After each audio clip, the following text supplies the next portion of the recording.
পলতায় ঘোষপাড়া রোডের ওপর বিশাল অট্টালিকা তৈরিতে বাধা 22টি পরিবার। আর সেই বাধা কাটাতে পরিবারগুলোকে প্রথম টাকার প্রলোভন তাতেও কাজ না হওয়ার রাতের অন্ধকারে ভাঙচুর। এরপর ওই 22টি বাড়ির তাতেও কর্ণপাত না হওয়ায় ব্যস্ততম রাস্তার নিকাশি ব্যবস্থা বন্ধ করে পিডব্লিউডির জমির ওপর পাঁচিল দিয়ে ঘিরে দিচ্ছে প্রমোটার। পুলিশ এলেও নীরব দর্শক, এমনকি পিডব্লিউডির ড্রেনকে ঘিরে তুলে দেওয়া হচ্ছে পাঁচিল। ওই পরিবারগুলোর দাবি, তাদের পুনর্বাসন না দিয়ে তাদের সরানো যাবে না, কারণ 60-70 বছর ধরে তারা সেখানে বসবাস করে। যেভাবে পাঁচিল তুলে ক্রমশ তাদের ঘিরে ফেলা হচ্ছে, কি হবে আশঙ্কা দিন কাটাচ্ছে 22টি পরিবার।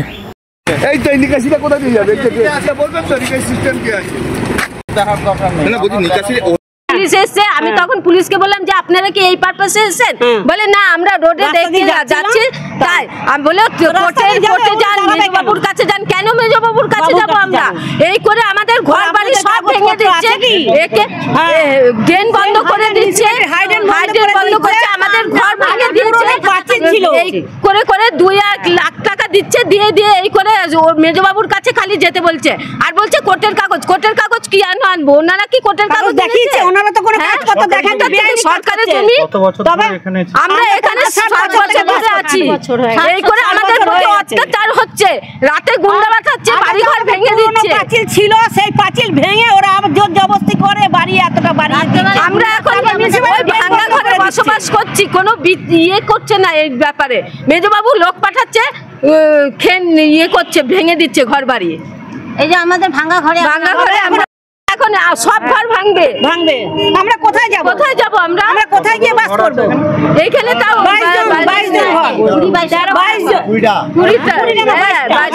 22টা ঘর আছে, 22টা ঘর আছে, তার মধ্যে উঠিয়েও দিয়েছে।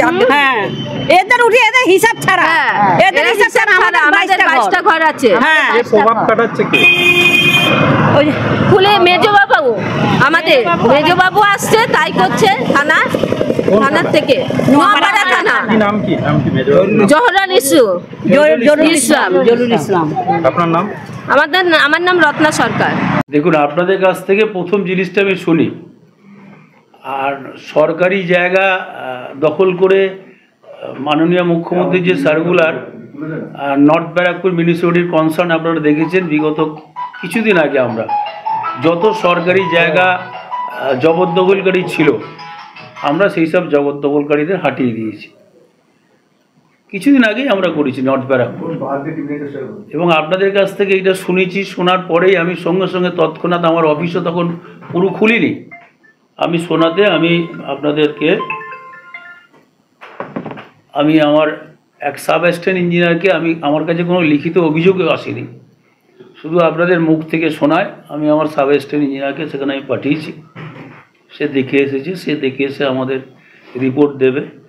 কোনো ড্রেন আমার কাছে রেকর্ডেড যেসব ড্রেন আছে, সেই ড্রেন যদি কেউ বা কারা অকুপাই করার চেষ্টা করে, নর্থ ব্যারাকপুর মিউনিসিপ্যালিটি সেসব ভেকেট। এরকম ঘটনা এই সরকারের এর থেকে বেটার কিছু আশা করা যাবে না।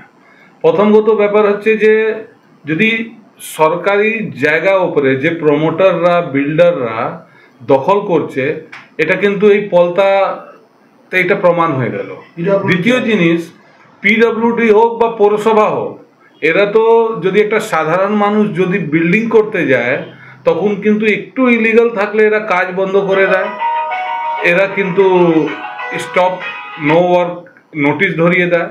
কিন্তু এত বড় নিকাশি সরকারি জায়গা উপরে দখল করে, আর আপনার ওইখানে বিল্ডাররা প্রমোটারি রাজ চালাচ্ছে, নিকাশি বন্ধ করে যে সাধারণ মানুষের অসুবিধা হবে, এখানে কিন্তু প্রশাসন ঘুমিয়ে আছে, পৌরপ্রধান ঘুমিয়ে আছেন। ওইখানকার কোনো রকম কোনো নজর নেই।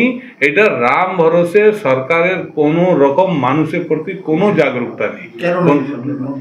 তো কন্ট্রোল প্রমোটারদের চলে যাচ্ছে। প্রমোটাররা মুখ্যমন্ত্রী অ্যাডমিনিস্ট্রেটিভ মিটিংয়ে বলছেন যে কোনো সরকারি জমি দখল হবে না, কিন্তু আপনি কিন্তু ভালো করে দেখুন, পাশে অমরাবতী মাঠ পানিহাটিতে, সেখানে কিভাবে দখল হচ্ছে।